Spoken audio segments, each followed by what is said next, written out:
આજ સુધીના સૌથી હેલ્ધી અને ટેસ્ટી પિઝા હોય ફ્રેન્ડ્સ તો આ છે. કેમ કે આની અંદર નથી બ્રેડ, નથી ભાખરી કે નથી કોઈ પણ પ્રકારના લોટનો ઉપયોગ કર્યો.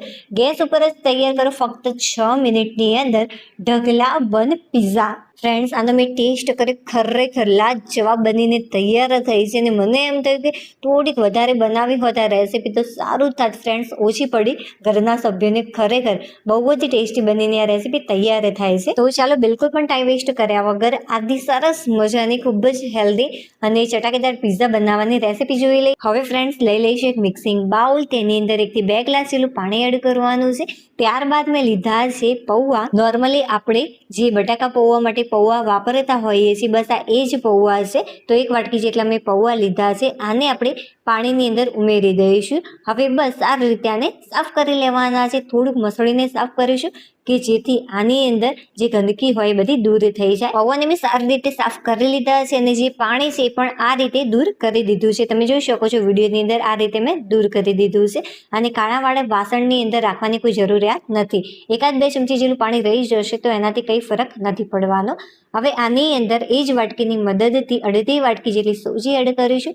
1 વાટકી જેટલા પૌવા હોય તો તેની સામે 1/2 વાટકી સોજી, જે માપ છે એકદમ પરફેક્ટ છે. હવે આપણે આની અંદર દહીં એડ કરીશું. તો દહીંનું માપ છે પા વાટકી જેટલું. 1 વાટકી જેટલા પૌવા, 1/2 વાટકી જેટલી સોજી અને પા વાટકી જેટલું દહીં, જે માપ છે એકદમ પરફેક્ટ છે. જો તમને એવું લાગે કે દહીં ઓછું પડ્યું છે તો તમે થોડું પાણી પણ લાસ્ટમાં એડ કરી શકો છો, બટ આ પરફેક્ટ માપ છે. હવે બસ આ રીતે ચમચીની મદદથી તમારે આને મિક્સ કરી લેવાનું છે. હવે સ્વાદ અનુસાર આપણે મીઠું એડ કરી દઈશું. તો 1/2 ચમચી કરતાં ઓછું અને 5 ચમચી કરતાં વધારે મેં મીઠું એડ કર્યું છે. સારી રીતે એકવાર આને મિક્સ કરી લેવાનું છે. હવે મીઠા સાથે તમારે આ મિશ્રણને થોડી વાર માટે સાઈડમાં મૂકી દેવાનું છે. તો ઢાંકણ ઢાંકી આપણે સાઈડમાં મૂકી દઈએ. તો એના પહેલાં આ રીતે થોડું પહોળું કરી લઈશું અને ત્યારબાદ ઢાંકણ ઢાંકી દઈશું. અને બહુ વધારે રહેવા દેવાની જરૂરિયાત નથી. અને જો તમારા જોડે ટાઈમ અત્યારે ન હોય તો થોડી વાર માટે રહેવા દેજો તો પણ કંઈ ફરક નથી પડવાનો. હવે એક બાઉલની અંદર આપણે 1/2 વાટકી કરતાં ઓછા પ્રમાણમાં અને પા વાટકી કરતાં થોડાક વધારે પ્રમાણમાં ઝીણી ચોપ કરેલી ડુંગળી એડ કરીશું. એટલા જ પ્રમાણમાં ઝીણું ચોપ કરેલું ટામેટું અને એટલા જ પ્રમાણમાં ઝીણું ચોપ કરેલું કેપ્સિકમ એડ કરીશું. કદાચ એકાદ શાકભાજી આમાંથી ન હોય તો એના વગર પણ તમે તૈયાર કરી શકો છો. હવે સ્વાદ અનુસાર મીઠું એડ કરવાનું છે 5 ચમચી જેટલું, અને 5 ચમચી જેટલું મેં આની અંદર સંચર એડ કર્યું છે. સંચર ટોટલી ઓપ્શનલ છે, આના વગર પણ તમે તૈયાર કરી શકો છો. બટ આનાથી જે ટેસ્ટ હોય છે ખરેખર બહુ જ સરસ આવતો હોય છે. જો હોય તો એડ કરજો, ના હોય તો આના વગર પણ ચાલશે. સારી રીતે આપણે આને મિક્સ કરી લેવાનું છે. હવે આને પણ ઢાંકણ ઢાંકી થોડી વાર માટે સાઈડમાં મૂકી દઈશું. સોજી અને પૌવા પાણીને શોષવાનું કાર્ય કરતા હોય છે. જુઓ આ સરસ મજાનું પહેલાં કરતાં કડક થઈ ગયું છે, બટ આ બહુ જ વધારે પડતું કડક નથી, એકદમ પરફેક્ટ તૈયાર થયું છે. હવે તમારે શું કરવાનું, હાથની મદદથી આ રીતે મસળીને લોટ આનો તૈયાર કરવાનો છે. તમે વિડીયોની અંદર જોઈ શકો છો કે જેથી જે પૌવા હોય એ સારા એવા ક્રશ થઈ જાય અને એકદમ ઇઝીલી ક્રશ પણ થઈ જતા હોય છે. બહુ વધારે પડતું મસળવાની જરૂરિયાત નથી. ફક્ત 1/2 મિનિટની અંદર સરસ મજાનું આ સોફ્ટ થઈ જતું હોય છે. જુઓ એકદમ પરફેક્ટ રીતે તૈયાર થઈ ગયું છે. હવે આપણે આની અંદર એડ કરીશું પા વાટકી કરતાં વધારે અને 1/2 વાટકી કરતાં ઓછી કોથમીર એડ કરવાની છે. કોથમીરથી જેની ફ્લેવર છે ખરેખર બહુ જ સરસ આવતી હોય છે. એકવાર ચોક્કસ એડ કરીને આ રીતે બનાવજો. કોથમીર વગર પણ તમે આ રેસીપી તૈયાર કરી શકો છો. એકદમ પરફેક્ટ લોટ બંધાઈને તૈયાર થઈ ગયો છે. બહુ કઠણ પણ નથી અને બહુ નરમ પણ નથી. અને હા, રોટલી કરતાં સહેજ તમારે નરમ રાખવાનું છે. જો થોડો ઘણો કઠણ થઈ જશે તો થોડાક ક્રેક્સ આવી જશે, એટલા માટે બને ત્યાં સુધી તમારે સોફ્ટ લોટ આ ટાઈપનો તૈયાર કરી લેવાનો. અને જો બહુ સોફ્ટ થઈ ગયો હોય તો તમે થોડીક સોજી એડ કરી અને મિક્સ કરી દેશો તો પરફેક્ટ બનીને તૈયાર થઈ જશે. અને વધારે પડતો કઠણ હોય તો થોડુંક પાણી મિક્સ કરી દેવાનું તમારે, તો એકદમ પરફેક્ટ બનીને તૈયાર થઈ જશે. 1 ચમચી જેટલું તેલ એડ કરી સારી રીતે મિક્સ કરી લઈશું. તેલ ટોટલી ઓપ્શનલ છે, તેલ નહીં એડ કરો તો પણ ચાલશે. જો હું તમને ફરીથી આ લોટનું ટેક્સચર બતાવી દઉં, એકદમ સુપર સોફ્ટ બનીને તૈયાર થયો છે. હવે બસ આ રીતે તમારે શું કરવાનું છે, ગોળ શેપ કરવાનો છે હાથમાં લઈ અને થોડુંક હળવેથી આ રીતે પ્રેસ કરશો તો સરસ મજાની ટિક્કી જેવું શેપ બનીને તૈયાર થઈ જતો હોય છે. બીજી રીત હું તમને શીખવાડું તો તમારે શું કરવાનું છે, આનો મોટો રોટલો વણીને ગ્લાસની મદદથી તમે કટ કરશો તો એક સાઈઝના આ જે પિઝા છે, પિઝા બેઝ એ તૈયાર થઈ જતો હોય છે. બટ એના કરતાં આ રીત ફ્રેન્ડ સરળ છે. કંઈ નથી કરવાનું, તમારે આ રીતે હળવેથી પ્રેસ કરવાનું છે. સરસ મજાનો શેપ બનીને તૈયાર થઈ જતો હોય છે.